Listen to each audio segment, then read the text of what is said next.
Euh, Bonjour à toutes et tous. Merci d'être présents pour assister à cette table ronde qui va s'intéresser aux apports du jeu dans les pratiques d'enseignement et de médiation. Je suis Pascal Moutet, je suis responsable du Media Lab de la Casemate, je suis chef de projet web et j'organise de temps en temps des événements autour du jeu vidéo et des sciences.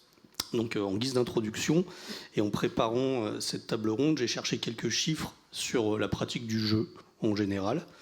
Donc c'est une pratique qui connaît un essor sans précédent à travers le monde et toutes générations confondues. Et la France n'échappe pas à ce phénomène. On y vend par exemple un jeu de société par seconde en France. Le secteur du jeu vidéo, il est aussi extrêmement important. Et en 2022, selon une étude du syndicat des éditeurs de logiciels de loisirs, le premier marché culturel en France avec 37 millions de joueurs de 10 ans et plus. Donc finalement, le jeu, ça devient quelque chose de sérieux. Et cette popularité croissante a attiré l'attention du monde de l'enseignement et de la médiation.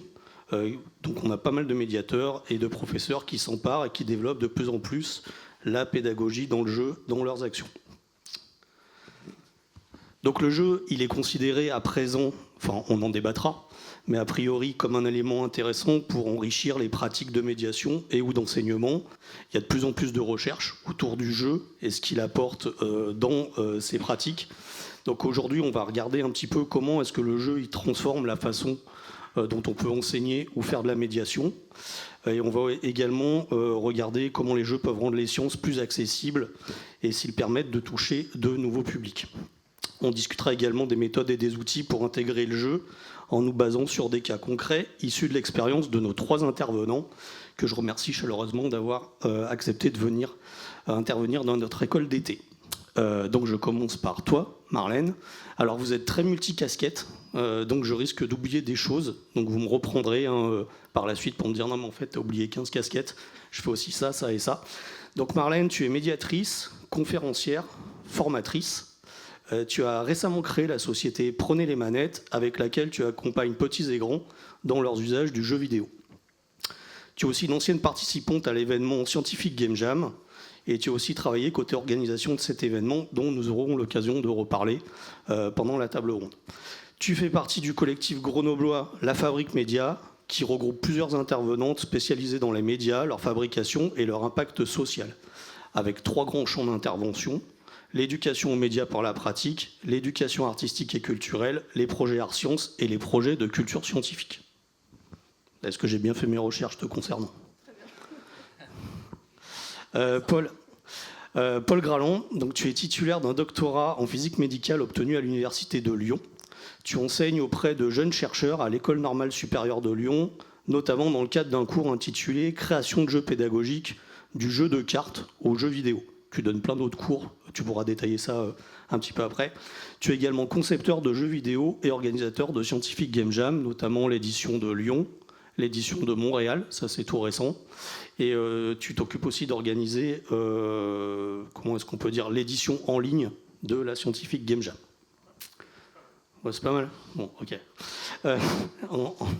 Enfin, John Francis Kenwright, tu es enseignant, consultant pédagogique et designer de jeux sérieux à Grenoble INP.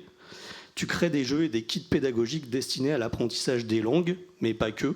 Tu fais aussi des jeux autour du management, des questions environnementales et plein d'autres choses. Tu as conçu une 60aine de jeux, me semble-t-il.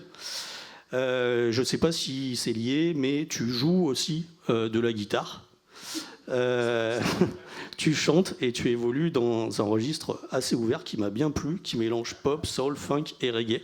Donc je te fais un peu de pub. Voilà, quant à moi, je me représente en 2 mots, donc responsable du Media Lab de la Casemate, chef de projet web et co-organisateur de la Scientific Game Jam édition grenobloise en partenariat avec l'UGA. Donc voilà, je vous laisserai compléter. Donc première question, qu'est-ce qui vous a amené au jeu ? Pourquoi le jeu ? Alors il y a 2 face à cette question. Il y a la réponse personnelle. Donc qu'est-ce qui m'a amené au jeu ? J'ai eu la chance d'avoir des parents très ouverts à ce sujet et d'avoir expérimenté les jeux vidéo très tôt dans ma vie, de manière accompagnée et de manière bienveillante, ce qui fait que j'ai toujours joué, j'ai toujours créé autour du jeu. Et ça a bouclé la boucle. Quand ma mère est partie à la retraite, on lui a offert sa PlayStation 4 et on joue ensemble du coup aux jeux vidéo. Donc moi je viens d'un parcours très ouvert par rapport aux jeux vidéo. Et au niveau professionnel, moi ça fait à peu près 5 ans que je suis dans l'éducation aux médias. C'est-à-dire que j'accompagne des gens pour créer des médias, que ce soit des médias vidéo, films d'animation, journal, podcast, tout format, dont le jeu vidéo. Et cette année, j'ai décidé de me spécialiser dans ce que j'aime bien et ce pour lequel je consacre trop d'heures par semaine sans doute, le jeu vidéo, parce que c'est un format en médiation qui a à la fois beaucoup d'opportunités et beaucoup d'enjeux. Il y a beaucoup de défis sur comment faire de la médiation autour du jeu vidéo. Voilà. Ben moi, pour mes peines, dans une vie antérieure, je suis prof de langue en français. Ici, non, en France, excusez-moi, pardon, prof d'anglais. Mais depuis à peu près 17 ans, c'est vrai, en tant que prof de langue, on utilise beaucoup le jeu dans l'apprentissage. Donc, c'était tout à fait naturel pour moi de faire cela. Et étant consultant pédagogique pour l'Université pédagogique à Grenoble-INP, j'étais souvent sollicité à venir accompagner des professeurs qui avaient des difficultés au niveau pédagogique. Et donc, en observant, je proposais de plus en plus de jeux. Et de fil en aiguille, en fait, j'ai proposé une vingtaine d'ateliers spécialisés dans les jeux, notamment les jeux de cartes, les jeux de plateau, quelques jeux connectés aussi. Et puis, de toute façon, je suis convaincu du fait que le jeu, ça marche bien. J'ai pu tester en langue et puis j'ai été sollicité sur pas mal de projets en sciences aussi. Et c'est vrai que ça peut faire passer la pilule sur certains sujets qui sont difficiles.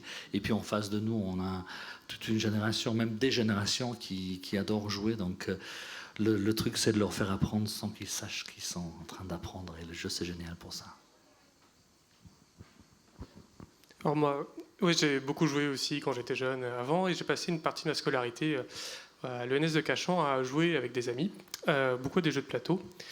Et alors, ceux qui ne connaissent pas forcément les ENS, il y a des événements annuels entre les ENS, un événement qui est les inter-ENS sportives, où les 4 ENS en France se réunissent pour faire une compétition sportive. Il y avait aussi les inter-ENS culturels, où les 4 ENS se rassemblent pour faire des spectacles, du théâtre et tout. Et pendant que j'étais à l'ENS, on s'est dit avec quelques amis, tiens, si on lançait un rassemblement des 4 ENS, mais pour faire des jeux ensemble. Donc avec les amis, on a lancé ce festival, mais qui est interne un peu entre ces 4 ENS. Donc on a fait une première édition, ça s'est très bien passé, puis une deuxième édition, et dans cette édition-là, il y avait un jeu vidéo qui m'a particulièrement marqué à ce moment-là, qui s'appelle Artemis Spaceship Bridge Simulator. Je pense que personne ici ne le connaît, mais s'il y en a qui connaissent, généralement, ils aiment bien. Donc j'ai joué à ce jeu-là, je l'ai trouvé super, c'est un jeu multijoueur qui était sympa. Et voilà, on est arrivé au bout du jeu avec certains amis.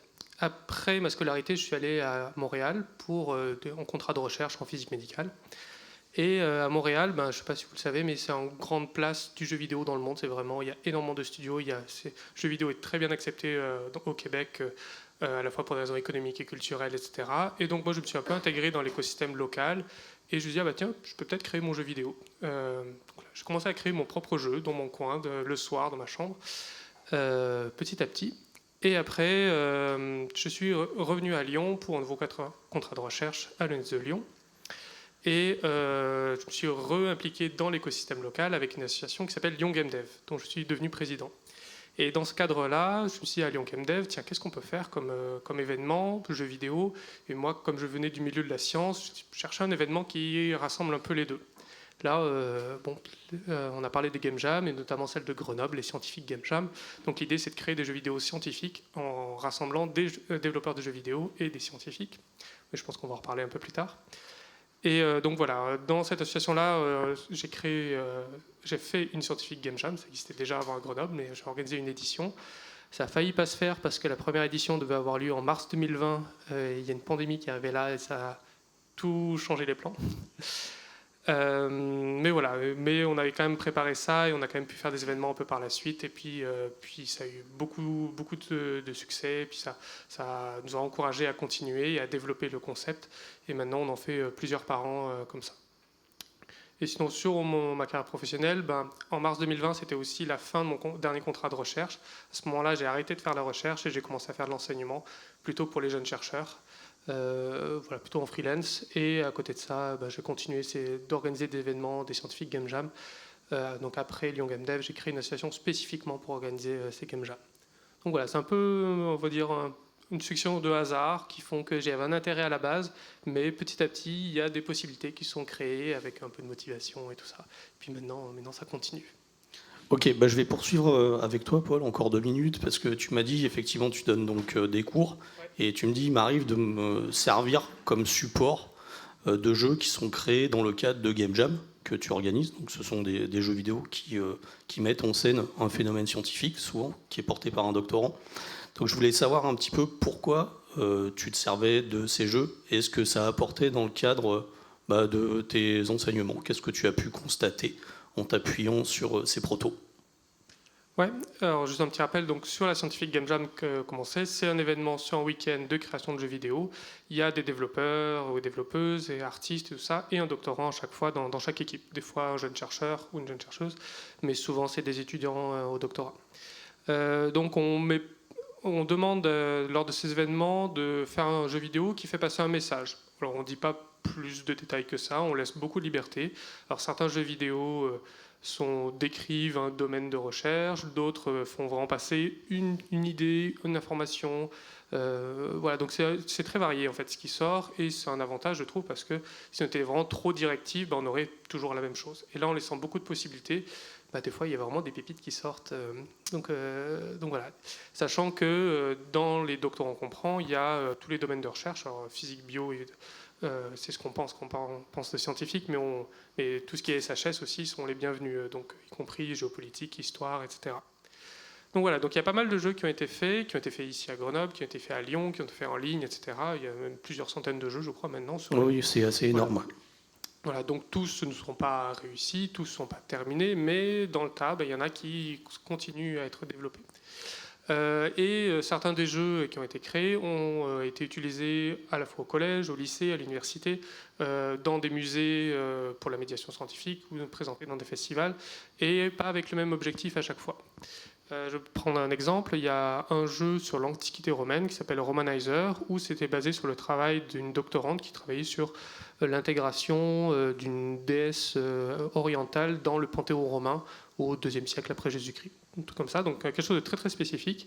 Et à partir de ça, ils ont fait un jeu vidéo où on essaye d'aider cette déesse à être adoptée dans le panthéon romain en organisant des événements, en encourageant des poètes à faire des poèmes sur elle, etc. Donc c'est un petit jeu puzzle, on va dire, quoi. Et donc il y a un enseignant avec qui on a co-organisé la Game Jam qui a utilisé ça dans son cours pour parler de la société romaine, dans son cours sur l'Antiquité romaine au collège. Donc l'idée c'était de rassembler les élèves, et au lieu de faire un cours magistral sur toute une heure où ils expliquent voilà, quels sont les dieux, comment ça marche et tout, en faisant quelques parties de ce jeu, puis après en discutant en classe et en faisant une restitution après, c'est un moyen de faire découvrir la société romaine d'une façon un petit peu différente, tout comme on pourrait passer un documentaire en classe ou quoi. Donc il y a ça, on peut utiliser le jeu directement pour faire passer des connaissances et faire découvrir un domaine. Et il y a aussi des jeux quand on a fait à l'université, des jeux que j'ai voulu faire analyser quelles sont les mécaniques derrière, quel message est-ce qu'ils passent, qu'est-ce qu'ils font passer. Par exemple, il y a un jeu qui s'appelle Neurobot qui parle de machine learning et d'intelligence artificielle. Alors vraiment en 2 mots, l'intelligence artificielle, comment ça fonctionne actuellement, c'est on fait apprendre un algorithme par lui-même ce qu'il doit trouver. On met par exemple des images de voitures, des images où il n'y a pas de voiture dessus, on lui met beaucoup d'images, et après l'algorithme apprend tout seul à reconnaître les voitures.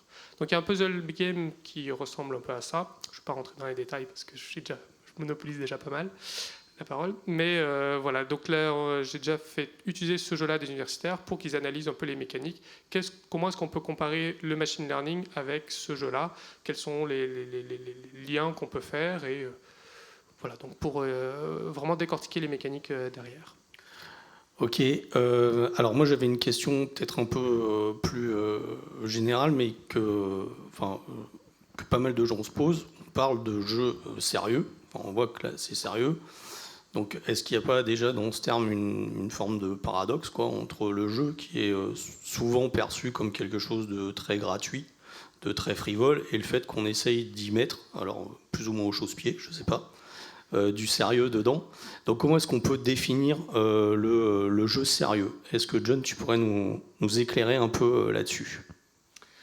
Merci pour ce cadeau. Non, De rien. Bah écoute, si je simplifie, il y a pas mal de différentes définitions, mais dès lors qu'il y a la notion d'objectif pédagogique derrière, on commence à rentrer dans le domaine du jeu sérieux. On parle aussi de edutainment en anglais, qui est un mélange de entertainment et education. Et puis peut-être c'est la faute des Anglais, mais bref, nous on dit serious game, donc les Français ont traduit mot à mot le jeu sérieux, d'où ça pose ce genre de problème-là. Mais l'essence, je pense, pour un jeu sérieux, déjà, c'est que derrière l'objectif de... Si l'activité pédagogique, c'est la maison, la construction, les fondations, déjà, en fait, c'est un objectif pédagogique avec les pièces qui sont plutôt, on va se dire, ludiques. On va amener de la gamification là-dedans. Mais dès qu'il y a juste du fun, pour moi, c'est pas un jeu sérieux. Voilà. Okay. Donc il faut vraiment qu'il y ait un objectif pédagogique derrière, clairement réfléchi. Mais il y a beaucoup de nuances là-dedans. C'est assez drôle parce qu'en fait, même le mot, en fait, si on regarde un peu dans l'étymologie, même le mot school devient skoli, c'est du grec, et en fait, skoli, c'était en fait du loisir en fait orchestré, et donc en fait, déjà le mot en fait dans l'étymologie du mot, l'apprentissage et l'école est intrinsèquement lié à la notion de fun et de play en fait. Donc c'est quand même intéressant. Je sais pas. Si je peux compléter. Pour compléter ce que tu as dit, ce qui est intéressant, c'est que si on revient même à la définition du jeu, en tout cas au sens où on l'entend en France, qui a été défini dans les années 50 par un sociologue qui s'appelle Roger Caillois, dans le jeu, il y a une notion intrinsèque d'improductivité. Et c'est là où le paradoxe il est intéressant, c'est que pour qu'il y ait jeu, il faut que le jeu soit son propre but. On ne peut pas jouer dans le but d'apprendre ou dans le but de conquérir, en dehors des paramètres du jeu. Et c'est là où le jeu sérieux pose un défi qui est justement très paradoxal, c'est que comment arriver à emmener de la pédagogie dans une structure qui est établie comme improductive. Et c'est là où il y a plein d'enjeux, dans les jeux sérieux et dans les jeux non sérieux, où le divertissement est en tout cas la clé du produit, d'amener des notions ou d'emmener une posture. Parce que ce n'est pas forcément juste des notions qu'on essaye de transmettre, ça peut être aussi des postures, ça peut être des idées, et ça peut être plein de choses là-dessus. Oui, j'ai remarqué aussi que dans la littérature anglophone, on utilise de moins en moins les termes de serious games ou de jeux sérieux, parce que quand on dit à des gens qu'on va jouer à un jeu sérieux, le fait de dire que c'est sérieux, on dit ça va être un peu nul. Et il y a eu un certain nombre de jeux sérieux qui ne sont pas très fun, en fait, qui sont sortis. Du coup, il y a un peu ce côté pas très attractif. Et donc, maintenant, on utilise des alternatives, de jeux pédagogiques, des jeux éducatifs, etc. Il n'y a pas de terme qui est consacré, mais voilà, jeu sérieux, on l'utilise un petit peu moins maintenant à cause de cette connotation un peu négative. C'est intéressant, avant vous avez parlé de posture en fait, et si je remets la casquette du prof de langue, je ne sais pas si certains ici ont peut-être un peu souffert avec leurs apprentissages d'une deuxième langue en France, je ne sais pas, mais si je vous transporte il y a peut-être 30 ou 40 années, j'étais dans un cours de langue, en principe si vous êtes les apprenants, il y a 30 ou 40 années, je parle d'un truc ultra traditionnel, vous auriez eu droit peut-être au mieux chacun 1 minute d'interaction par heure, en fait, dans ce format-là. Lorsque si je vais vous mettre par des pôles, en fait, de 4-5 joueurs, on va passer de 1 minute à 45 minutes d'interaction par apprenant joueur. Donc c'est très, très intéressant. Et puis, je remets encore la casquette du professeur de langue, mais 95% des jeux nécessitent de l'interaction orale. Donc c'est une aubaine pour les profs de langue, en tout cas, parce que l'oxygène du jeu, déjà, c'est joué.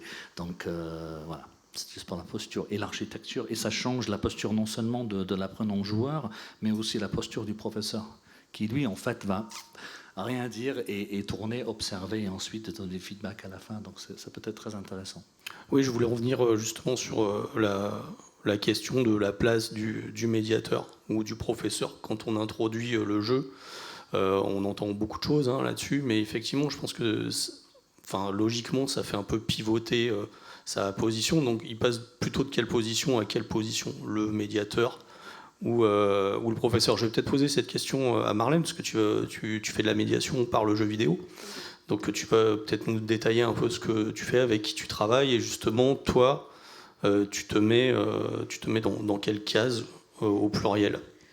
Alors moi du coup je suis animatrice à temps plein, au sens où je fais de la médiation tous les jours, toute la semaine, où j'accompagne des gens pour créer des films et des jeux vidéo, et pour parler de ces sujets. Donc moi, dans la vie, je suis là pour regarder les gens faire des trucs, en gros. Je passe mes semaines à faire créer aux gens. Et c'est ça ma posture fondamentalement. Moi je blague avec mes amis que je fais beaucoup berger, autour de gens qui courent avec mon matériel qui coûte très cher. C'est concrètement, visuellement ce qui se passe dans l'atelier. En vrai, qu'est-ce qui se passe? C'est que j'ai la chance de ne pas être... c'est une chance, j'ai la chance de ne pas être professeur, dans le sens où je ne suis pas contrainte par des objectifs pédagogiques. Alors, il y a des objectifs dans le cadre de mes projets, mais je n'ai pas, moi, de notion de notation auprès des gens avec qui je travaille. Donc, j'ai cette liberté de leur permettre de créer ce qu'ils veulent, au niveau où ils veulent et à la vitesse où ils veulent, avec quand même une certaine attention aux résultats à la fin, parce que je dois rendre des comptes, mais j'ai une liberté qui est quand même assez large par rapport à ce qui peut se dérouler dans mes ateliers. Et le plus important pour moi, c'est l'interaction entre les gens qui sont là et le sujet ou le matériel. Quand je fais faire des ateliers de court-métrage, par exemple, le plus important, c'est qu'à aucun moment, je ne touche la caméra. Et s'ils galèrent au niveau de la caméra, c'est bien, parce qu'ils sont dans cette posture d'apprentissage par le faire, qui est vraiment au cœur de ce que je fais. Et pareil pour les jeux vidéo. J'anime... Donc, en gros, pour le jeu vidéo, j'ai deux grandes casquettes. J'ai une casquette posture grand public, où là, je fais beaucoup jouer aux jeux vidéo, où je fais parler autour des jeux vidéo. Moi-même, je ne fais pas encore créer de jeux vidéo par manque de ressources, de matériel et de temps. Mais auprès du grand public, globalement, qu'est-ce que je fais? Qu'est-ce que j'ai fait la semaine dernière, le week-end dernier? C'est que j'amène des consoles, je sélectionne des jeux, et je mets des adultes et des enfants devant les jeux. Et après, je les regarde. Et après, je réinterviens. Et la deuxième casquette, c'est l'aspect formation, où je vais accompagner des formateurs, généralement non spécialisés, donc ça va être des médiathécaires, ça va être des professeurs, ça va être des éducateurs et des éducatrices, dans l'accompagnement du jeu vidéo. Donc comment on met en place du jeu vidéo en médiathèque, comment on fait des activités jeux vidéo. Et là, c'est beaucoup plus descendant, mais en général, dans mes formations, sur 2 jours, il y a, on va dire en tout, 4 heures de descendant et 4 heures de jeu. À aucun moment, je ne passe mon temps à juste parler. Dans les ateliers, en tout cas, bon, un format table ronde, c'est un peu ce qu'on vous vend quand même, mais au moins on est plusieurs à parler. Donc ouais, c'est le plus important pour moi autour du jeu. Le jeu, il est formidable parce que c'est un média qui est interactif. C'est les gens qui font les erreurs et c'est les gens qui réussissent. Et du coup, les objectifs d'interaction et d'essai sont déjà à l'intérieur du produit, contrairement à, le jeu va vous dire lui-même si vous réussissez ou si vous échouez, en général. Et donc moi, c'est comment j'accompagne la réussite, la défaite, et comment j'accompagne la compréhension des systèmes, des règles et des enjeux qui sont autour des jeux, en général. Alors justement, on va parler un peu de ce que permet le jeu. Là, si on parle justement d'une situation d'enseignement, que permet le jeu, que ne permet pas un autre média?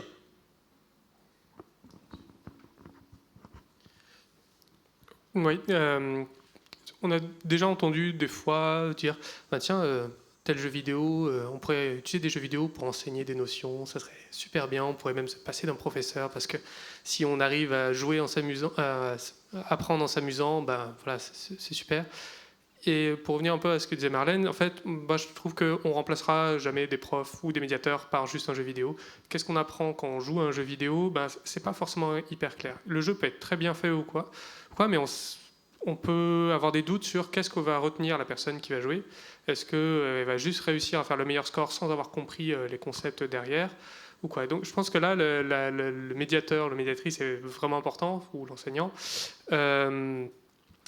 Pour faire au minimum, j'ai vraiment dit au minimum, un débrief de qu'est-ce qui a été fait, qu'est-ce qu'on a vu, qu'est-ce qu'on a appris, et s'assurer qu'on n'a pas retenu une chose un peu qui n'était pas dite initialement. C'est comme si on disait, tiens, on va projeter un documentaire à des gens et puis ils vont avoir tout retenu. Non, pas forcément. Pareil avec les jeux, il faut qu'il y ait un accompagnement derrière pour lancer le truc et voir après derrière quelles sont les notions qui ont été prises ou pas. D'ailleurs, c'est pour ça qu'on peut utiliser, selon moi, des jeux qui ne sont pas à vocation pédagogique initialement.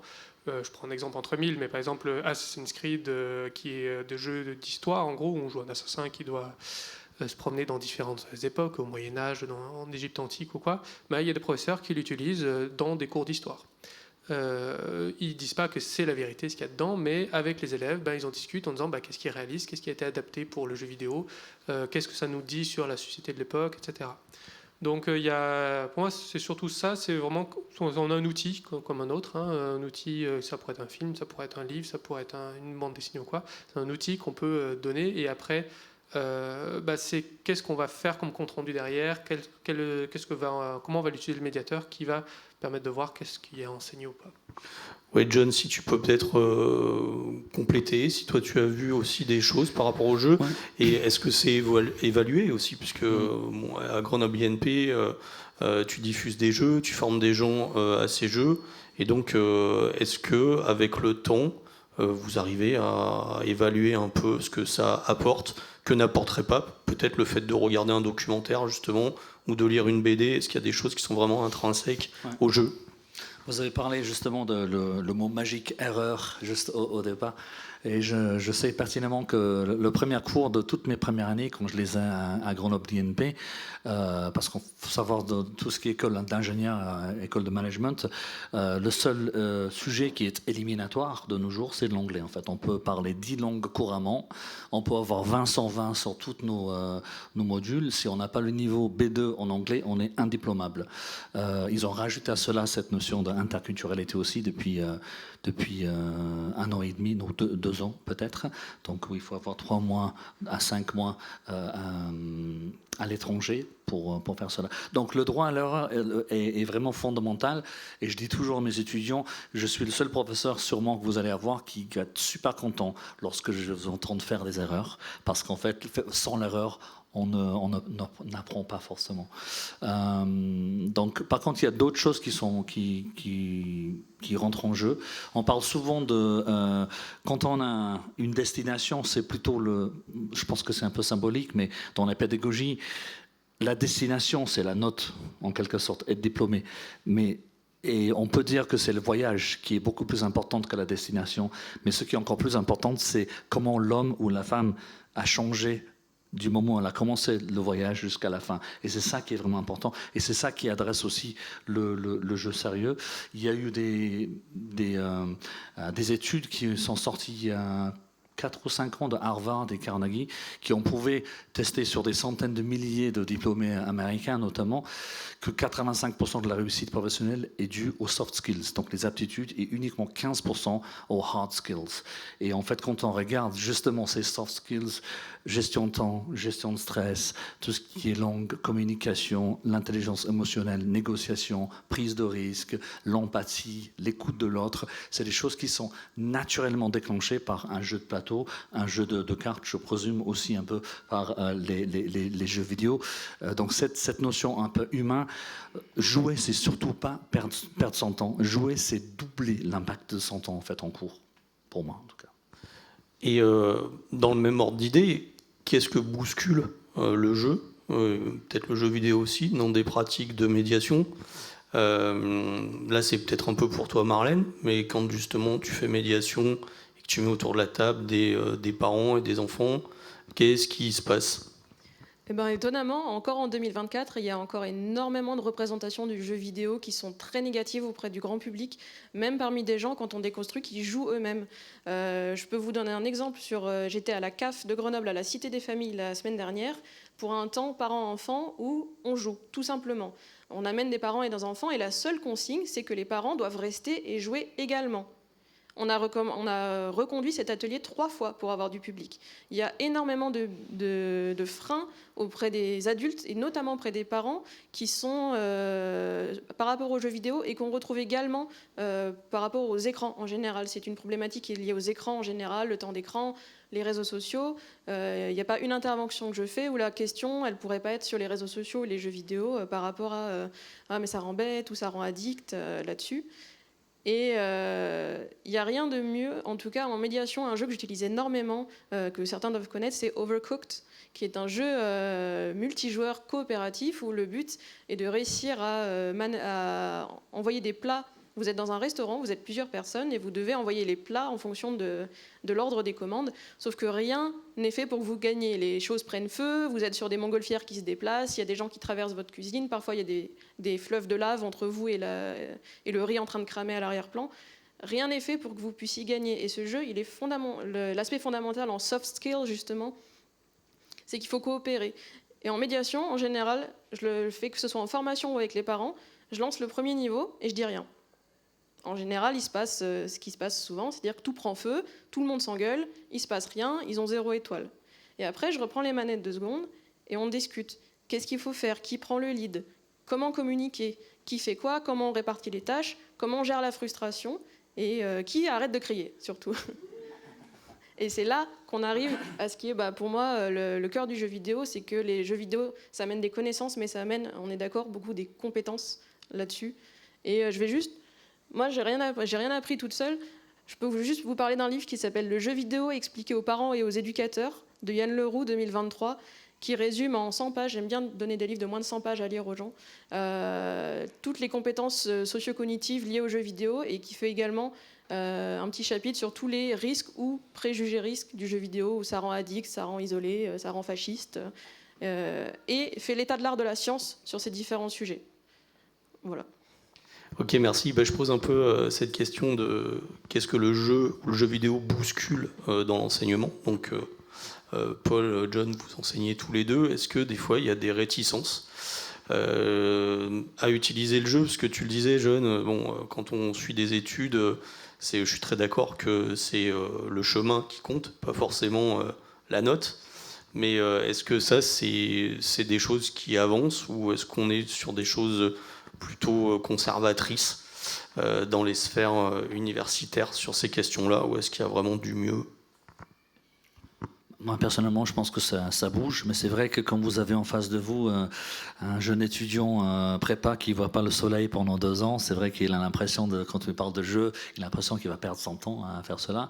Mais en tout cas, mon expérience, c'est que ça apporte vraiment beaucoup de choses. Et ça commence à changer. Il y a beaucoup plus de formations. Donc, sur l'UGA et Grenoble INP, il y a une vingtaine de formations et de plus en plus d'enseignants qui veulent être accompagnés sur la création du jeu. Donc, moi, je remarque depuis un peu près 7-8 ans, c'est vraiment en vogue maintenant, et aussi une demande à la fois pour tout ce qui est jeux vidéo, mais surtout les jeux tangibles, parce que on avait parlé en off un peu avant, mais un des problématiques pour peut-être vous, qui sont peut-être futurs concepteurs, conceptrices de jeux sérieux, c'est que vous n'avez pas forcément le temps, peut-être ni le temps de création, temps aussi de se former à faire ça, et peut-être pas l'argent non plus. Donc en fait, il faut trouver les manières de pouvoir utiliser. Donc soit en mode Cendrillon, la formation, le jeu qui va pile poil sur votre formation exactement, c'est très très dur à trouver, c'est quand même les licornes, si c'est spécifique en tout cas. Ou bien il faut le créer soi-même, mais pour faire cela, il faut déjà avoir des modèles, des méta-jeux, des choses qui sont accessibles, ou bien avoir accès à des ingénieurs pédagogiques, des développeurs qui ont du temps à louer pour vous accompagner. C'est juste ça. Alors, moi, j'étais un peu biaisé parce que quand je vais donner un cours, par exemple à l'ENS de Lyon, les étudiants qui viennent, ils sont inscrits volontairement, donc ils ont déjà de l'appétence pour ça. Et puis, s'ils ont fait appel à moi, c'est que les chercheurs étaient déjà un peu initiés à ça. Ceci dit, si je compare la France et le Québec, par exemple, en France, il y a une seule école qui est vraiment spécialisée dans le jeu vidéo, publique, l'Engmin. Il commence à y avoir des formations dans des écoles, dans des universités ou quoi, mais c'est une année ou 2 années à la limite de formation, mais il n'y a qu'une seule école publique. Au Québec, il y a toutes les universités quasiment ont une filière jeux vidéo, et il y a plusieurs écoles publiques ou privées qui ont des jeux vidéo. Et au Québec, j'ai vu la différence que le jeu vidéo est pas mal plus accepté qu'en France, même si en France ça change, c'est en train d'évoluer.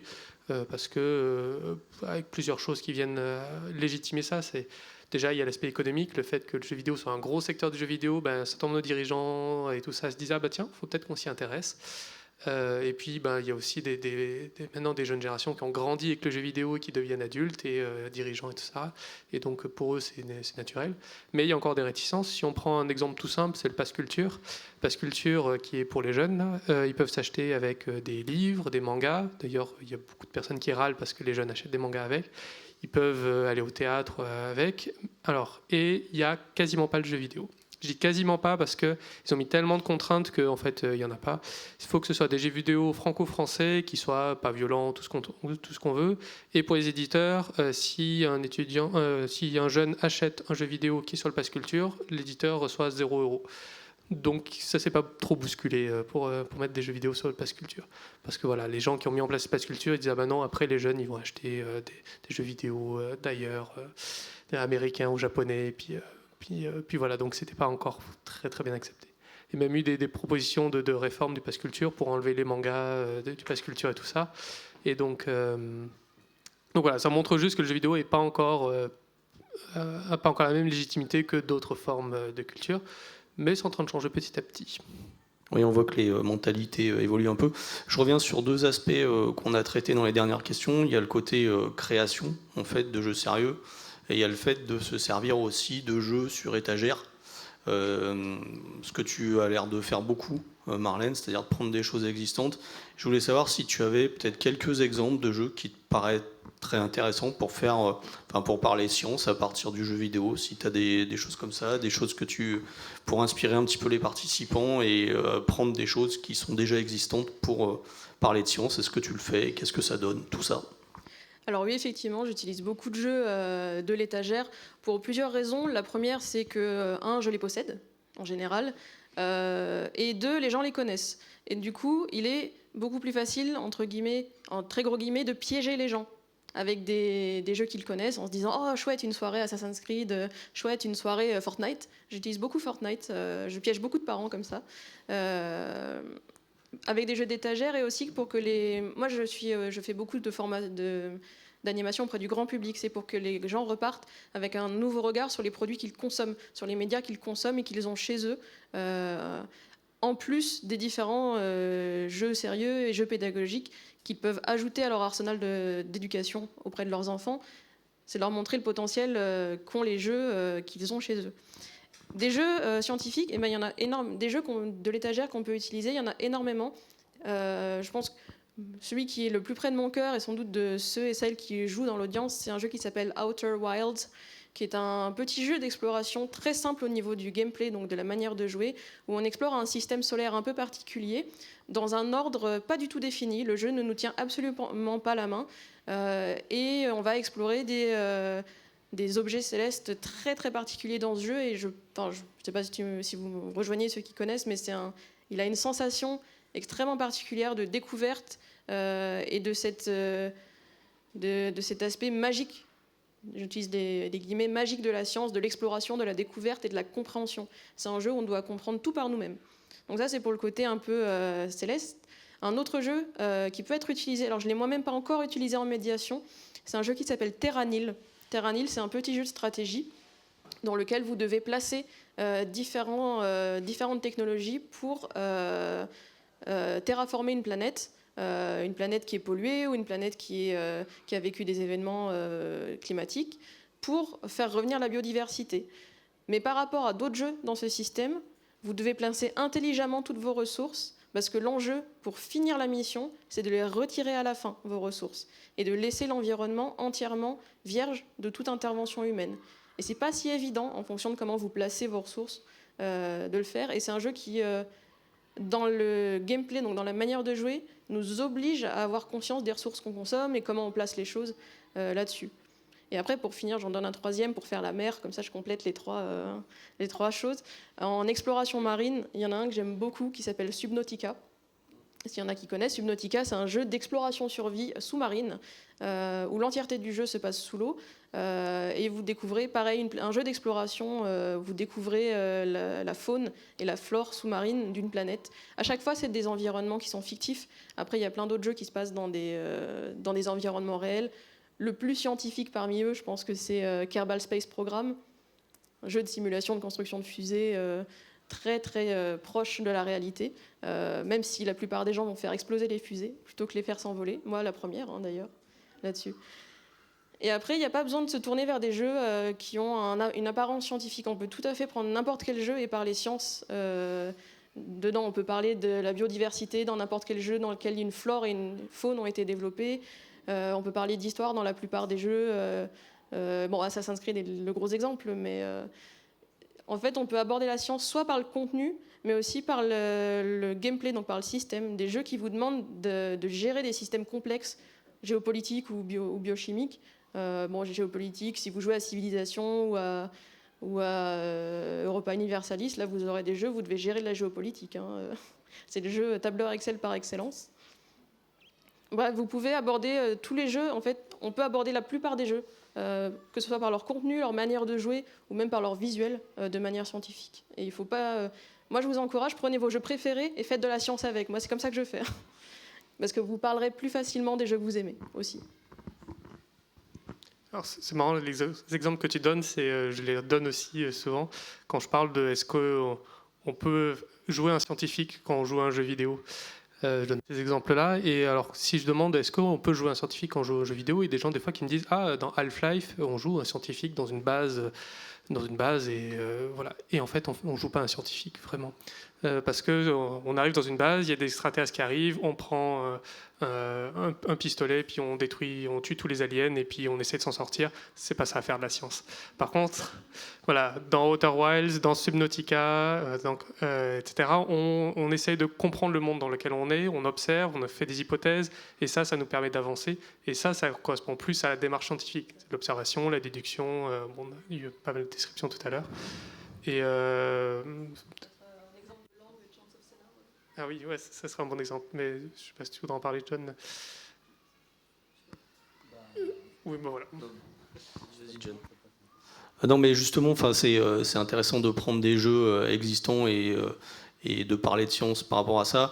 J'en place une sur une émission qu'on avait coproduite à la Casemate il y a quelques temps, où c'était ça, justement, le but, c'était de prendre un jeu, genre sport ou Subnautica, et en fait de faire jouer un scientifique à la chose. Alors c'était intéressant parce que des fois il disait ah ouais tiens ça c'est bien vu, ouais, c'est vraiment comme ça. Comme des fois il disait non mais c'est pas possible de raconter des conneries pareilles dans un jeu. Limite c'est des fois justement c'était intéressant d'avoir le retour du scientifique qui disait ça, la notion qui est expliquée là, c'est problématique quoi en fait quoi. Donc c'était intéressant parce que ça permettait de dire ouais il faut des fois pas prendre non plus complètement au pied de la lettre ce qu'il y a dans le jeu, et ça montrait que c'était intéressant d'avoir de l'expertise ou de la médiation autour du jeu. Voilà. Donc c'est un format que j'aime bien qu'on puisse continuer. Ça permet de débunker des choses, ou au contraire de dire oui, c'est bien comme ça que ça se passe, même si c'est étonnant. John, je ne sais pas si tu voulais ajouter quelque chose là-dessus. J'étais en train de penser à quelque chose un peu en parallèle. Comme vous avez dit, le fait de raconter n'importe quoi, et que souvent ce que je rencontre dans mes formations avec les enseignants, c'est est-ce qu'on peut laisser d'autres apprenants eux-mêmes jouer le rôle, par exemple, du juge, en fait. C'est-à-dire, je donne un exemple, la plupart des enseignants, quand ils vont essayer de faire leur premier jeu, vraiment, ils vont aller plutôt vers des choses pas très ludiques, QCM, ce genre de choses-là, où en gros on essaie de cadenasser toutes les interactions entre les joueurs pour pouvoir faire ça dans une grande classe.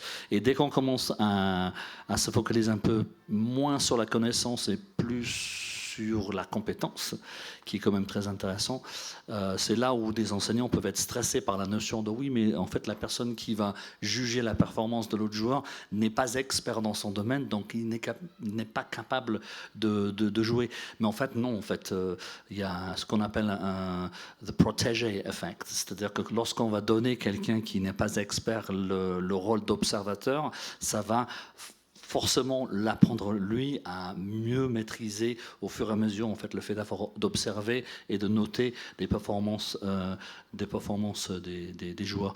Et en parlant de ça justement, moi ça fait à peu près 12 ans que je fais des formations avec des étudiants en 3e année, dans 5e année, Bac plus 5, Master 2. Et à un moment donné, j'avais à peu près 12 heures de modules en anglais. J'ai tout mis à la poubelle. Et à la place, je me dis, écoute, ce que je vais faire, c'est que je vais encadrer des modules sur la théorie de l'effondrement de la planète. Notamment, on est en plein dedans. Et en fait, accompagner mes étudiants, où c'est eux les professeurs, et eux, ils doivent concevoir des jeux sérieux sur les thématiques là-dedans. Et on a des résultats qui sont très encourageants au niveau de toutes ces soft skills, au niveau de leur prise en conscience de quelque chose, sur la planète notamment. Et ce protégé effect, ça marche super bien en tout cas. Donc si vous n'avez pas forcément l'argent, ni le temps, ni l'expertise de faire les jeux, c'est pas si grave que ça. Vous pouvez aussi faire faire des jeux à vos étudiants, ça c'est très très très bénéfique aussi. Ce que permet le jeu ou le jeu vidéo, c'est aussi d'incarner quelque chose qu'on n'est pas, quoi, justement. Enfin, tout à l'heure on disait droit à l'erreur, etc. C'est ce que permet le jeu, mais effectivement d'être aussi quelqu'un d'autre dans une situation qui a quand même des règles, un environnement, j'imagine que ça peut être intéressant aussi. On n'a pas trop parlé là pour l'instant, mais le jeu, c'est vrai que nous, on est plutôt des personnes qui disent les jeux, c'est génial, mais c'est vrai que le ressenti d'un joueur apprenant, moi j'appelle toujours ça un joueur apprenant, player learner, des fois ça peut être aussi angoissant pour un apprenant en tout cas. Déjà, on a cette notion de language anxiety, donc lorsqu'il faut prendre la parole devant un public, on peut être un peu angoissé. Et c'est vrai que lorsqu'on va jouer un jeu, en fait, en principe, on va réduire cette angoisse, en fait, grâce au jeu, parce qu'on n'est plus en train de prendre la parole devant 30, 40, 50, 200 personnes. On n'est plus jugé par tout le public, mais en fait, on est plutôt en mode intimiste avec des joueurs. Donc, ça peut être quelque chose de très bénéfique. Mais il y a aussi certains apprenants, joueurs, qui sont réfractaires au jeu. Je ne sais pas si vous avez des gens qui sont réfractaires, des apprenants, aux jeux vidéo ou pas, peut-être. Ouais. Oui, notamment beaucoup les adultes. Hein. Ça, on en revient. Des adultes même qui vont jouer 6 heures par jour à Candy Crush et qui vont quand même considérer que les jeux vidéo, c'est pas bon pour la santé. Je rebondis sur ce qui a été dit par John et par Pascal sur le fait que quand on joue aux jeux vidéo, on incarne un personnage. Et les jeux vidéo, effectivement, c'est génial, mais il y a aussi un aspect qui est très très important, c'est quand j'incarne un personnage, ce que je fais, il faut qu'on ait du recul dessus. Et c'est là la posture de la médiation, elle est encore très importante aujourd'hui. Comme pour n'importe quel média, le jeu vidéo, ça va avoir un discours. Si je joue un scientifique habillé en blouse blanche et que dans 90% des jeux où je suis un scientifique en blouse blanche, j'ai un pied de biche et un fusil et je tue tous les aliens qui ont le malheur d'arriver sur Terre, qu'est-ce que ça dit sur la posture de la science ou la posture de l'humanité, qu'est-ce que ça dit de politique, qu'est-ce que ça dit de sociologique, sur la représentation, à quoi ressemblent les héros de jeux vidéo.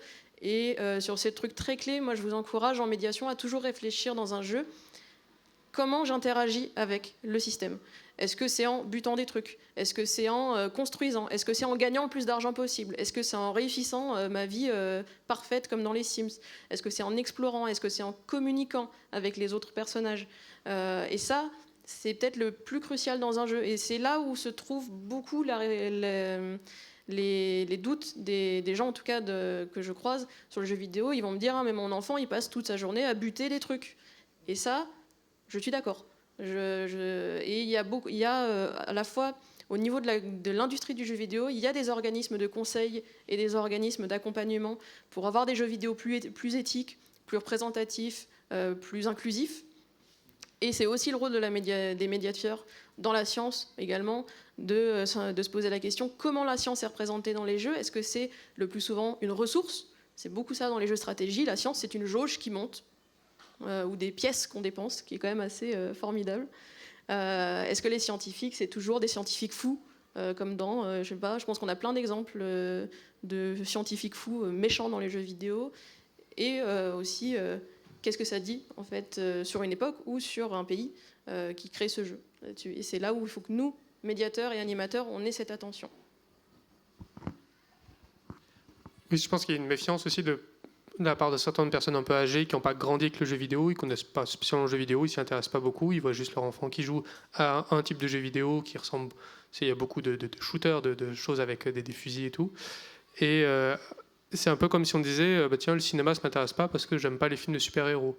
Alors oui, c'est des films à grand budget que beaucoup de monde va voir, mais ce n'est pas l'ensemble des films qui sont des films de super-héros à grand budget. Et dans le jeu vidéo, effectivement, il y a plein de jeux qui existent, sauf qu'on n'est pas au courant et on n'a pas de bon système de recommandation, comme par exemple dans le cinéma, il y a plein de cinéma d'art et essai, puis il y a plein de critiques, il y a plein de blogs, il y a plein de podcasts et tout. Et quand on est adulte, un peu âgé ou quoi que ce soit, qu'on n'a pas grandi avec, on n'a pas vraiment les ressources. Donc je pense qu'il y a aussi un peu de travail qu'on peut faire là en tant que médiateur, c'est explorer nous-mêmes plein de jeux. Il y a énormément de jeux qui sortent sur Internet. Sur la plateforme Steam, par exemple, il y a 30 jeux par jour qui sortent. Je pense que vous n'en avez jamais entendu parler des 99% d'entre eux. Il y en a qui sont moyens, il y en a qui sont très, très intéressants. Il faut juste aller chercher par soi-même. Puis après, quand on trouve des jeux qui nous intéressent, on peut les réutiliser. Puis souvent des personnes âgées qui viennent, qui disent ah bah tiens, qu'est-ce que je peux faire jouer mon enfant. Bah là après on peut lui montrer des jeux intelligents, des jeux qui nous intéressent, des jeux qui ont un truc bien. Moi, je sais que j'ai des expériences personnelles comme ça avec dans ma famille.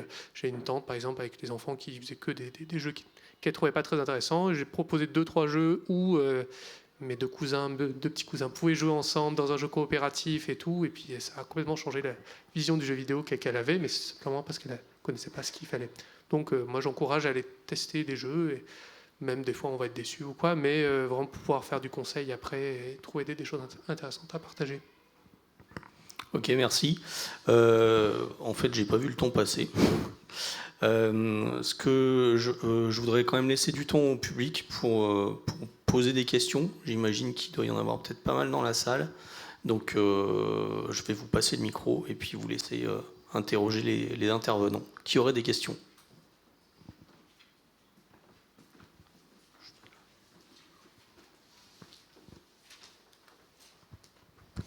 Bonjour, merci. Alors très concrètement, si on veut faire un jeu pour la fête de la science, par exemple, comment on s'y prend ? On commence par quoi ? Dans quel ordre ? On fait appel à qui ? Je vais commencer, puis je laisserai. Et ça veut dire quoi faire un jeu ? Est-ce que tu veux créer un jeu ? Oui, créer un jeu, concevoir un jeu pour proposer au public qui viendrait sur un stand de la fête de la science. Alors, et après, pareil, est-ce que tu veux faire créer un jeu au public, ou tu veux créer ton jeu et le faire utiliser après ? Donc, en fait, créer un jeu, ça prend du temps. Il y a des équipes qui travaillent pendant des années sur certains jeux, avec des grosses équipes de 50-100 personnes. Si on veut faire un gros jeu, ça va prendre du temps et de l'expérience. Si on veut faire un petit jeu, ça devient plus accessible déjà, mais même tout seul, ça va être difficile. Il faut le savoir, nous quand on fait des game jams justement, c'est sur 48 heures, c'est très court 48 heures, et c'est des équipes de 6-7 personnes qui sont expérimentées et qui vont faire des jeux qui se font en 5-10 minutes, et toutes les équipes n'arrivent pas à terminer un petit jeu comme ça. Donc il faut avoir un petit peu d'humilité, je dirais, dans ce qu'on est capable de faire, le temps qu'on peut passer. Alors concrètement, moi ce que je recommande dans ce cas-là, c'est d'utiliser si on n'a pas énormément de temps ou d'expérience et tout ça, c'est d'utiliser des jeux qui sont existants. Alors bon, Marlène a cité des jeux grand public auxquels on a par exemple, déjà tous joué, donc c'est plus facile après d'aller voir les gens, ou de prendre des tout petits jeux. Alors là, je prêche un peu pour la paroisse que je fais. Là, c'est des petits jeux de game jam. Ces jeux de game jam, ça dure 5-10 minutes. Généralement de jeu, et puis c'est très concentré, donc ça permet de faire passer un jeu. Mais par contre, des jeux de game jam ou des petits jeux, il y en a énormément sur Internet. Alors, je vais vous donner une plateforme parmi d'autres, mais la plateforme la plus connue, ça s'appelle itch.io, itch.io. Et là, vous avez des centaines de milliers de jeux, la grande majorité sont gratuits. Il va vraiment y avoir de tout dessus, mais il y a un travail de sélection, de trouver des choses qui vous intéressent ou quoi. Si vous cherchez des jeux issus du Scientific Game Jam, il y a un petit thème, physique, chimie ou ce genre de choses. Mais voilà. Juste pour répondre à la même question, peut-être vite fait. La première question, je pose toujours parce que je suis sollicité chaque année par moins de vingtaine de professeurs. La première question, c'est toujours une question logistique en fait. C'est la première question. Je parle de jeux sérieux. Hein. Donc dans le cadre du Science Game Jam, c'est ça Faites la science, excusez-moi, pardon. Donc vous avez dit sur un stand, c'est ça ? Voilà.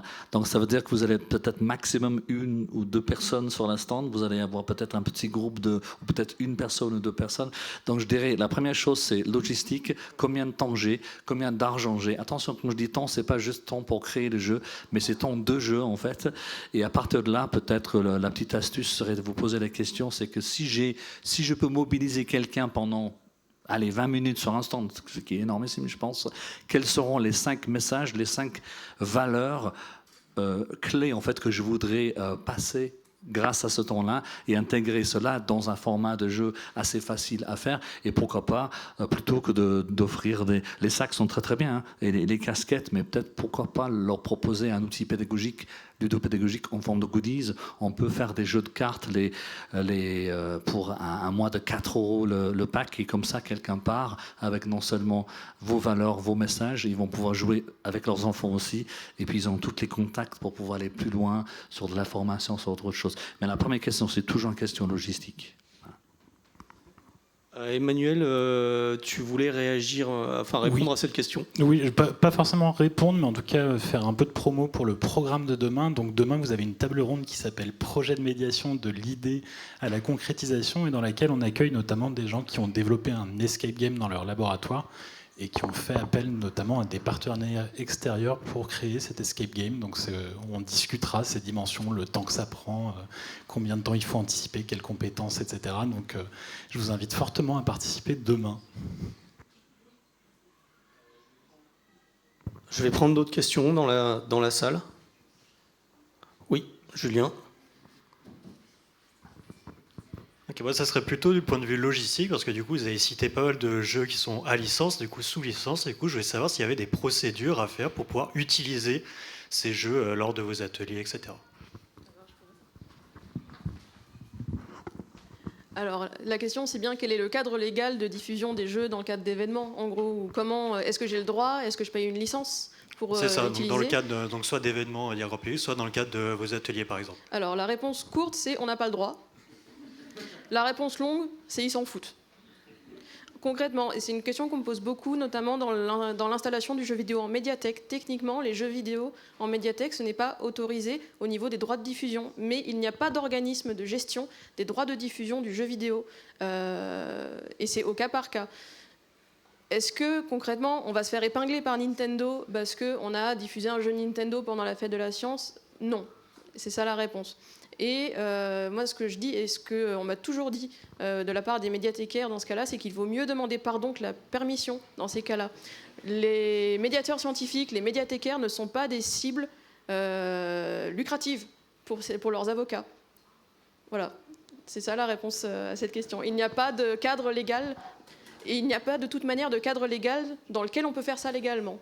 Donc, voilà. J'ai une petite réponse aussi qui est liée à cette question-là. Dans les formations que je fais, où j'accompagne par exemple justement Maison de la Science, plein de professeurs, je leur dis toujours en fait à minima, donc il y a aussi une mini sensibilisation sur tout ce qui est droit d'auteur, droit à l'image, ce genre de choses-là. C'est à minima d'utiliser Creative Commons ou le bon petit truc qui fait que si vous voulez que quelqu'un puisse télécharger votre jeu, réutiliser votre jeu, etc., dans quelles conditions, à minima de mettre ça en fait. Et puis aussi leur rappeler que Google, ça veut dire pas que c'est gratuit si vous avez trouvé ça sur Google, ni sur certaines intelligences artificielles, qu'on peut l'utiliser aussi pour créer des contenus et créer notamment des designs graphiques et tout ça. Donc il faut juste faire un peu de gaffe là-dessus. Et puis en parlant de Escape Games, si ça vous intéresse, j'ai aussi dans le cadre de Smart Games Builder, on a créé une application gratuite pour générer des jeux d'évasion hybrides gratuits. Donc si ça vous intéresse, smartgamesbuilder.fr. Voilà.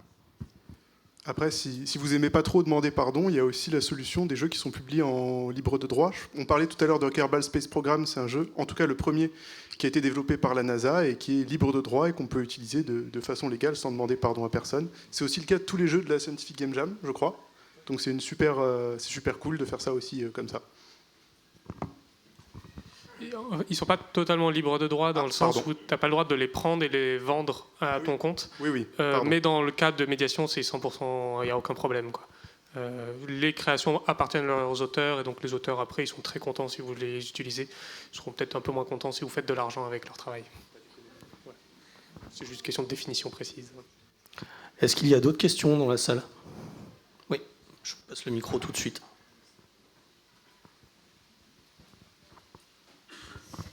J'ai une petite question par rapport aux jeux présentés pendant les Scientific Game Jam. C'est que des jeux vidéo? Quasiment, okay. 99% on va dire. Oui, l'idée c'est de rassembler des gens pour faire des jeux vidéo avec des doctorants. Par contre, c'est arrivé que des gens décident pour différentes raisons de faire des jeux de plateau. Il n'y en a pas beaucoup, mais il y en a. Parce que là, on a beaucoup parlé de jeux vidéo, mais est-ce que parmi vous, il y en a qui ont de l'expérience en jeux de plateau, jeux de cartes? Ouais, moi, c'est un sujet que j'aurais bien aimé creuser. Je ne sais pas si les observations qui sont faites sur les Serious Games, c'est la même chose sur le jeu vidéo que sur les jeux de plateau et jeux de cartes. L'engouement est le même? Oui, alors plusieurs différences. La logistique, vraiment, ça va plus vite de créer des jeux de plateau et c'est plus simple de fournir du matériel. On s'installe sur une table, on distribue des cartes, c'est plus simple que ramener un ordinateur, des écrans et tout ça. Il y a cet aspect-là qui rend les jeux de plateau plus faciles et c'est aussi plus facile pour un professeur justement de créer un jeu de plateau, jeu de cartes, pour exactement la même raison. Pour des questions logistiques, c'est une personne seule peut relativement facilement créer son propre jeu de plateau par rapport à un jeu vidéo où là ça devient compliqué. Je ne sais pas si vous voulez compléter sinon dans les usages. Moi j'ai une question pour John justement. On a beaucoup parlé de l'interaction dans le jeu vidéo. Qu'est-ce que ça veut dire parce qu'on interagit avec l'environnement. Au niveau des jeux de plateau, qu'est-ce que tu as pu constater sur qu'est-ce que représentent les mécaniques principales, qu'est-ce qu'elles veulent dire et quels sont les enjeux justement dans les jeux de plateau et les jeux de cartes qui sont différentes des jeux vidéo? Je ne suis pas du tout spécialiste du jeu vidéo parce que je n'ai pas forcément grandi avec les jeux vidéo dans mon milieu. Mais on retrouve des choses qui sont un peu similaires par moment. Mais je pense qu'aussi l'aspect design graphique peut être important.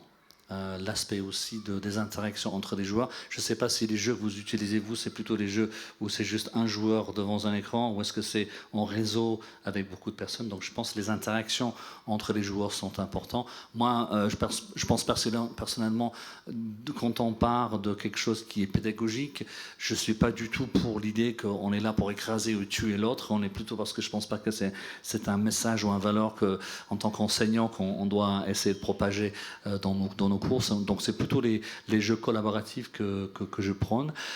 Et je pense que dans le jeu sérieux, en tout cas, il faut que l'élément pédagogique devienne un objet de valeur aux yeux de la personne. Donc ça peut être sur la codification par couleur, obtention l'iconification, l'obtention de différents grades qui libèrent des pouvoirs, voilà. En tout cas, je ne suis pas du tout spécialiste de jeux vidéo, mais il y a pas mal de différentes mécaniques, différents types d'interactions qu'on peut faire.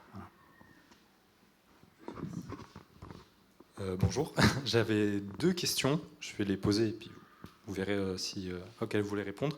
La première que je me posais, c'est par rapport au public cible. Par exemple, si on veut faire une animation sur un jeu vidéo précis, on s'attend que ça touche pas tout le monde, que ça soit des générations ou par exemple il y a plein de joueurs qui n'ont pas forcément joué au jeu. Comment est-ce qu'on gère ça, le fait d'avoir un public très précis et que par exemple quelqu'un qui ne connaît pas le jeu ne va pas être intéressé? Comment on les amène dans le sujet, on les fait s'intéresser au jeu? Et ma deuxième question, c'est quand on fait un jeu, ou quand on fait faire un jeu, comment est-ce qu'on acquiert une certaine légitimité dans les serious games pour dire, voilà, par exemple, j'ai pas de formation scientifique dans ce domaine, mais je vais quand même essayer de faire un serious game sur le sujet. Comment est-ce qu'on peut gérer cette légitimité à faire quelque chose autour de la science? Alors moi je vais répondre peut-être à la première question, je vous laisserai répondre plutôt à la deuxième. Donc comment on choisit le jeu par rapport au public et comment on amène les différents publics à connecter avec le média. La première chose, elle est dans la sélection des jeux. Si vous sélectionnez des jeux, il y a le système en France ou en Europe, le système PEGI, qui est une première base pour les jeux vidéo. Pour les jeux de plateau, je ne sais pas s'il y a un système de référence par âge, mais pour les jeux vidéo, il y a des jeux vidéo qui sont interdits au moins de 3 ans, 7 ans, 12 ans, 18 ans. Donc déjà, si vous faites une médiation tout public, il est crucial de prendre un jeu vidéo tout public, ou 3 ans, ou 7 ans, pour identifier ne serait-ce que un jeu vidéo 7 ans, c'est pas à dire qu'il sera trop violent, mais c'est qu'il y a peut-être beaucoup trop de lecture par rapport pour un petit, où il y a beaucoup de concepts plus abstraits par rapport à concret. Et après, comment on amène les publics? Moi, j'utilise une stratégie qui est quand même assez simple, c'est j'amène les enfants et je piège les parents. C'est-à-dire qu'on fait beaucoup de parents-enfants dans les... En tout cas, moi, j'ai beaucoup de demandes en parents-enfants. Et du coup, ce que je vous encourage à faire, c'est de placer les enfants, en tout cas pour les couples parents-enfants, placer les enfants en posture d'experts. Ça m'arrive très souvent... Quand je fais 1 heure de conférence sur c'est quoi Fortnite, pourquoi les ados ils sont accros, que je parle 10 minutes, et qu'après c'est les enfants qui se tournent vers leurs parents pour tout leur expliquer. Donc c'est là où l'inverse, si vous faites des jeux rétro par exemple, et ben là vous allez pouvoir choper des adultes qui vont expliquer Mario, mais le vieux Mario à leurs enfants, qui n'auront pas connu. Donc c'est là où on peut agir sur cette posture d'expertise, de donner envie d'expliquer à son parent ou à son enfant. Jouer sur les références connues, ça c'est quand même assez fréquent là-dessus. Et après, je pense qu'il y a aussi beaucoup de lâcher prise. Vous n'aurez pas tout le monde.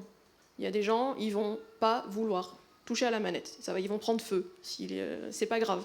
il y a d'autres gens qui vont accepter. Et s'il y a une personne sur votre animation qui a accepté pour 10 qui ont refusé, c'est une personne de plus qui aura accepté de jouer le jeu là-dessus. Donc faites, et si ça marche pas, c'est pas grave. On peut pas parler à tout le monde en même temps, et ça, c'est normal.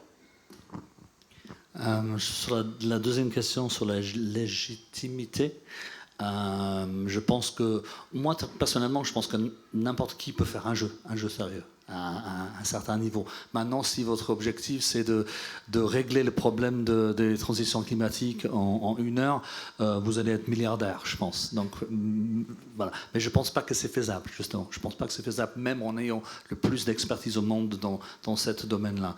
Par contre, quelque chose d'encore plus important pour moi, je reviens sur cette notion de logistique, c'est le modèle économique derrière. Je donne un exemple, je ne dirai pas le nom, mais j'ai déjà eu des personnes qui sont venues me voir. Oui, est-ce que vous pouvez regarder mon jeu ? Qu'en pensez-vous?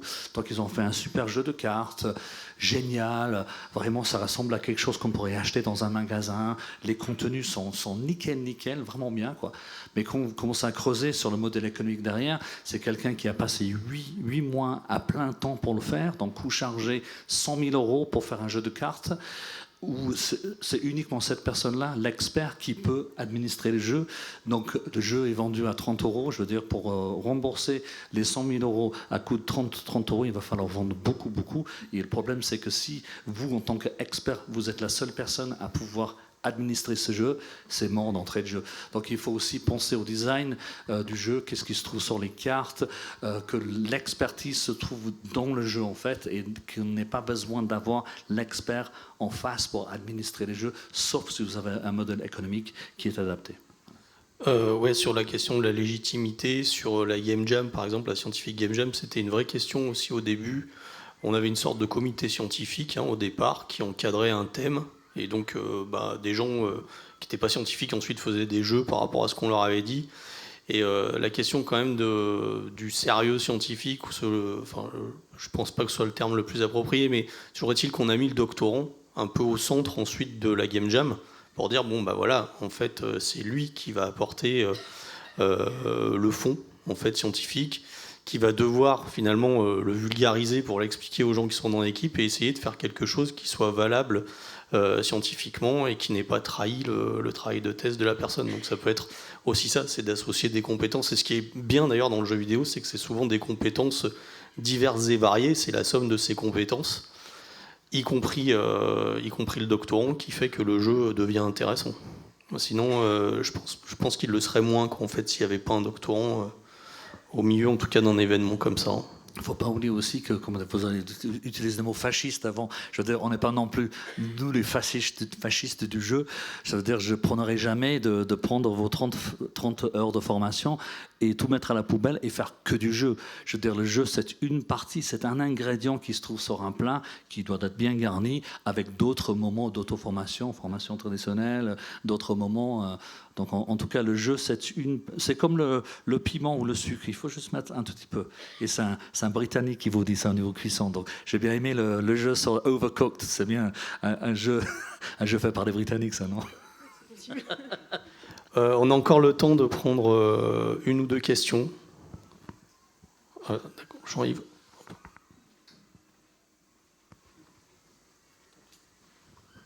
Alors, vous l'avez un peu évoqué dans tout ce que vous avez dit, mais je reviens un peu sur une question mais vraiment fondamentale. Est-ce que le jeu permet d'apprendre? On a 4 heures, c'est ça?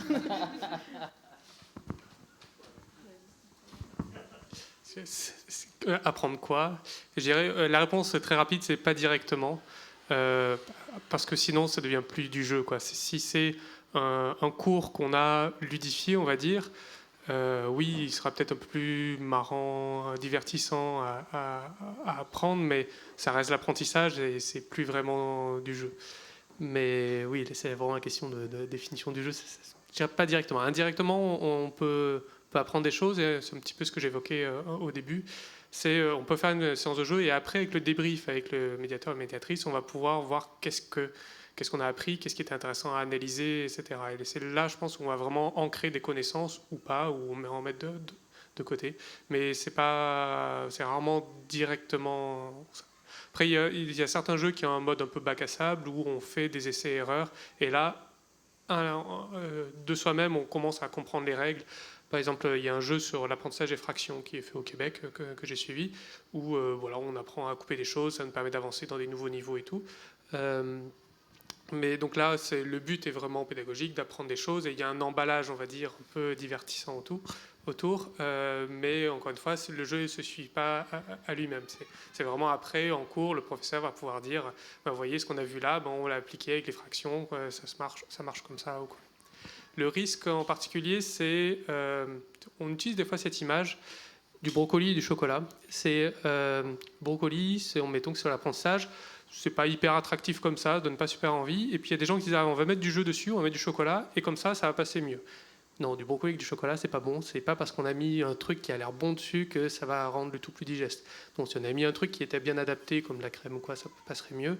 Mais faut pas forcer un truc qui irait avec. Moi, je dirais que vous êtes tous la preuve vivante que jouer, c'est apprendre, parce que vous êtes tous passés. Vous êtes tous passés par l'apprentissage, la quasi-totalité de votre apprentissage de l'âge de 3 ans à 5-6 ans était uniquement via le jeu. Donc vous avez déjà appris à vivre dans une communauté, vous avez commencé à apprendre les bases rudimentaires de votre langue, de votre culture. Donc je dirais ça. Par contre, quelque chose que je suggère chaque fois pour on va se dire les apprentis designers de jeux, professeurs, c'est à minima d'intégrer dans la partie alpha et bêta de votre jeu, c'est d'utiliser les indicateurs de KPI. Donc utiliser par exemple, dresser une liste de 10 à 20 spécifiques critères ou positives. Ce jeu m'a aidé à faire ceci, ce jeu m'a aidé à faire cela. Vous allez avoir au moins un résultat quantifiable à un pourcentage près. Vous allez pouvoir avoir ce que j'appelle des détecteurs de fumée. Si sur tel ou tel critère, par exemple, ce jeu m'a aidé à gérer mon stress, si vous avez moins de 70%, vous savez qu'il y a un petit hic avec cette partie-là. Donc on peut aussi évaluer au moins le ressenti de l'apprenant joueur. Mais ça, déjà, c'est quelque chose de très bien pour le concept de jeu, de pouvoir améliorer son jeu au fur et à mesure des tests. Moi, pour compléter, je pense que ma réponse, pour résumer, c'est est-ce que le jeu permet d'apprendre ? Indirectement, il permet d'être dans une posture d'apprentissage, au sens où le jeu, que ce soit jeu de plateau, jeu de cartes, jeu vidéo, c'est un média avec lequel on est actif, avec lequel on interagit, et donc on est dans une posture apprenante, parce qu'on doit absorber les règles, on doit absorber les références du jeu, on doit communiquer avec les autres, et on est dans une posture, la posture ludique, qui est une posture en général, de joie, dans laquelle il est donc plus facile d'apprendre. Et du coup, se mettre en posture ludique, quand on rentre dans un jeu, c'est se mettre dans une posture apprenante. Après, est-ce qu'on va forcément apprendre quand on est dans cette posture ludique ou apprenante ? Je pense que vous toutes et vous tous, vous avez eu en face de vous des élèves qui, même dans la posture apprenante ou ludique, refusent d'apprendre. Voilà, pour moi, c'est le jeu favorise une posture dans laquelle il faut encore de l'accompagnement pour s'assurer de l'apprentissage de ce que vous voulez transmettre. On a encore le temps pour une ou deux questions. Donc il y en avait une là-bas, effectivement. Bonjour, je voulais savoir, puisqu'on a eu une question au sujet de comment on fait concrètement dans un laboratoire pour développer un jeu vidéo. Et je me posais la question s'il y a des écoles ou peut-être des entreprises qui ont réfléchi à mettre en open access des codes qui sont un peu généraux pour que les scientifiques après puissent s'en saisir et puis créer leur propre jeu, parce que je parle pour mon cas de figure, on a vraiment souvent besoin de transmettre des connaissances de recherche un peu locales, et des jeux un peu trop généraux peut-être ne peuvent pas être adaptés dans ce cas de figure, par exemple pour la fête de la science. Moi, je n'ai pas la réponse à cette question, je me tourne vers mes collègues. Je ne suis pas spécialisé dans le jeu vidéo, mais en tout cas, j'ai fait développer des applications smartphone pour créer des jeux très rapidement. Si vous n'avez ni le temps, ni la compétence, ni l'argent, il y a des choses. Donc, smartgamesbuilder.fr, vous pouvez aller dessus. Il y a un truc qui s'appelle Survival. Donc, ça vous permet de vous télécharger des jeux de plateau, vous attribuez de l'électronique imprimée, des stickers qui coûtent 30 centimes de stickers. Et ensuite, vous avez accès à une dizaine de mondes où on peut créer des jeux interactifs. Mais ce n'est pas des jeux vidéo, mais c'est des jeux de plateau, mais interactif, donc ça c'est faisable. Oui, alors ça répond pas nécessairement complètement à la question, mais je sais qu'il y avait eu un travail de recensement en fait d'énormément de jeux vidéo qui avait été mené par Universcience, donc la cité à Paris, il y a quelques années. Ça peut servir, c'est un annuaire de jeux. Et là, c'est plus récent, mais un observatoire en fait du jeu dans la médiation scientifique qui a été lancé officiellement il y a quelques mois. Je crois que ça s'appelle Ossicom, quelque chose comme ça.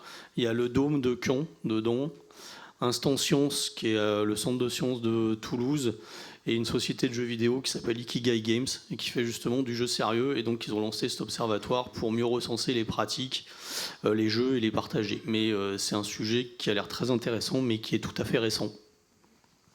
Merci. On a encore le temps pour une ou deux questions. Ça dépendra de la complexité de la question.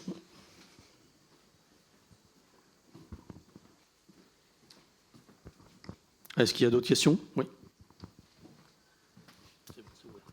Bonjour, j'ai peut-être une question un petit peu bête, mais du coup je suis en première année de thèse et j'ai vu passer justement, c'était il y a quelques mois pour la Scientific Game Jam, oui.